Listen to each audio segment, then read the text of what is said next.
Hello and welcome to another episode of Squirtified Engineering. I'm Sprutis, and if you're new to the channel then please consider subscribing so you can stay up to date with all my different projects.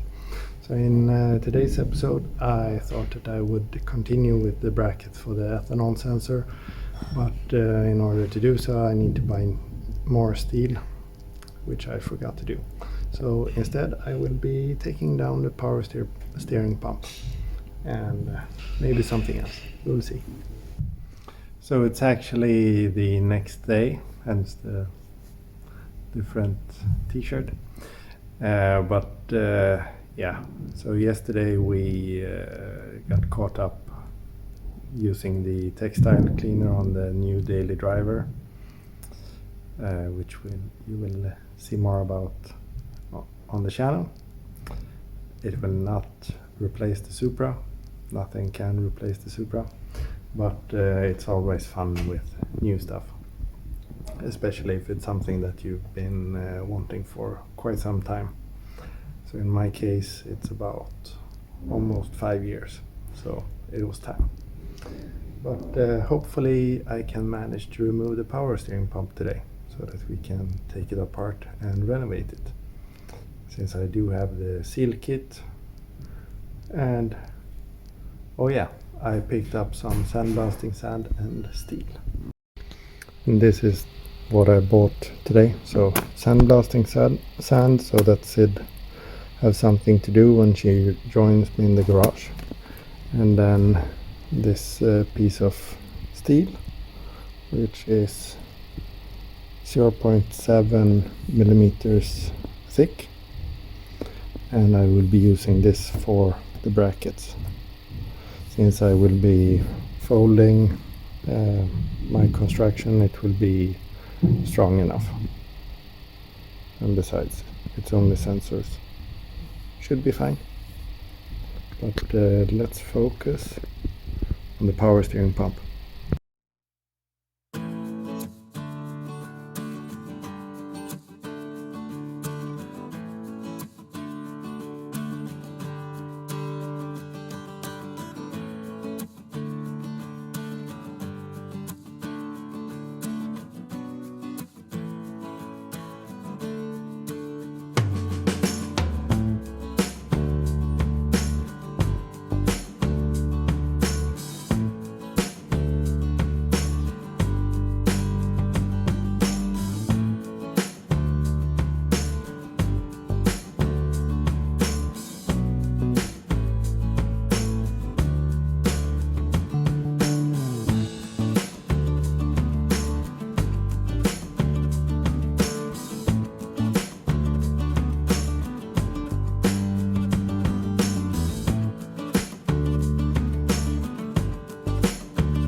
So I'm trying to undo,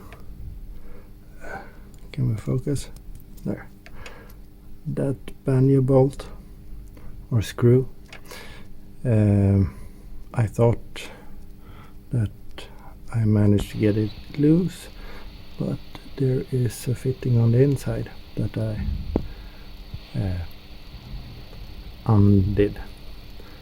So not good enough, because then the entire pipe turns with it. So I need to figure this out. Hopefully it's just a 22 millimeter or 24 in there, then I can grab it and get it undone.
So this power steering pump is totally kicking my ass, but I was able to remove the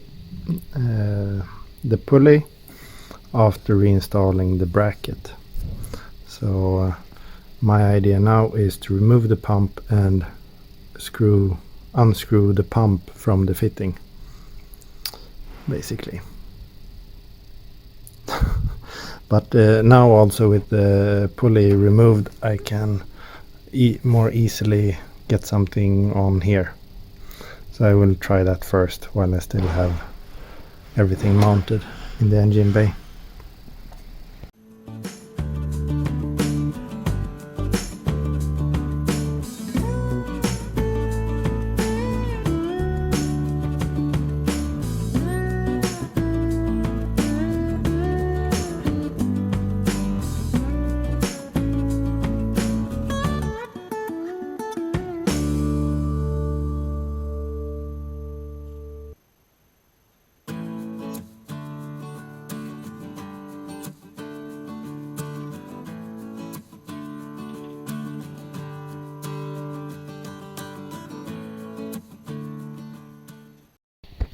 So with the pulley removed from the axle, I was able to get a better grip on the pressure valve that's on the inside. I think it's 24, and the banjo screw was 17, so it's loose and it's leaking, as you can see down there. So I think I will be able to remove it now. So the friend with the S13 got some new wheels. So since he needs a bolt pattern changing spacers, we tried one of the wheels on my Supra, and my arches are not stock. They are a little bit wider than stock, but this looks really nice. So we have a lot of distance to work with. So this is 18 inches diameter, 9 inches wide, and it's ET40. No, 30. And the edge is pretty much perfect. You have to consider the camber gain on compressing the spring. But currently we have, as you saw, 25 millimeters, so 1 inch to play with. So maybe ET20 and a 9.5 inch wide rim. So here we have the power steer pump outside, as well as the bracket and the pulley. So these will be renovated basically. I have a new seal kit for the pump. All the pieces will be sandblasted and painted. And well, in the engine bay, things are covered up again, so that I don't get too much dirt in nasty places. So mission accomplished. The power steering pump is removed. So some other episode we can do some cleaning, but for now this is the end. And you also saw some test fitting of some wheels that were quite nice. So yeah, thank you very much for watching. Please like and subscribe. Stay safe. Take care. Bye bye.